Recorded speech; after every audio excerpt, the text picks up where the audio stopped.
Okay, Breath of Fresh Squidward. This is the episode that I picked as number 1 in my top 10 worst Squidward torture porns list, which understandably made a lot of people confused. I stand strong in my choice, but I could have elaborated a bit more. I mean, is Squidward really tortured more here than he was in Cephalopod Lodge, Boating Buddies, or Choir Boys? Well, maybe. It's a little more abstract than that. Let's start with the fact that this episode should be called The Two Faces of SpongeBob, because, well, let's just say that hypocrisy is probably the thing that I hate the absolute most in bad SpongeBob episodes. The main problem with this episode is that it's telling me it's okay when SpongeBob does it, and it's not when Squidward does it. Like, this is probably the most blatant way that the show can tell me that the universe hates Squidward and doesn't want him to be happy. I said that this episode is the worst Squidward torture porn if you take every other one into consideration. But yeah, I should have explained that better since most of the list aired after this episode. The episodes that I considered for that list that aired before Breath of Fresh Squidward were Good Neighbors, The Thing, Squidward, Squidtastic Voyage, and Boat Smarts.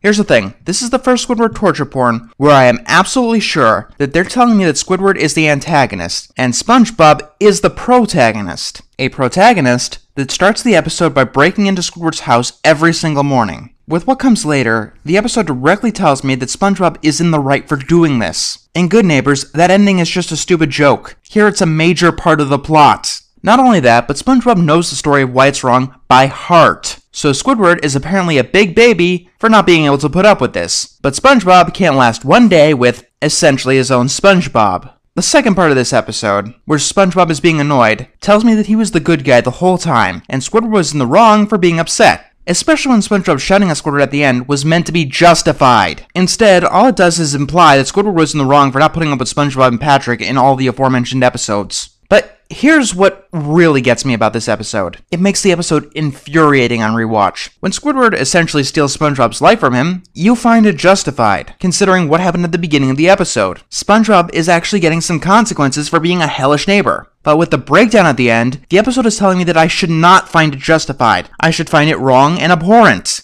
This guy came out of nowhere and did almost exactly what the guy you told me to root for does on a daily basis. When an episode tells you that you should feel bad for something that it made you enjoy, there's a real problem there. Let's talk about Squidward. His brain gets fried and he starts acting like SpongeBob. And it seems to be implied that that's the opposite of Squidward.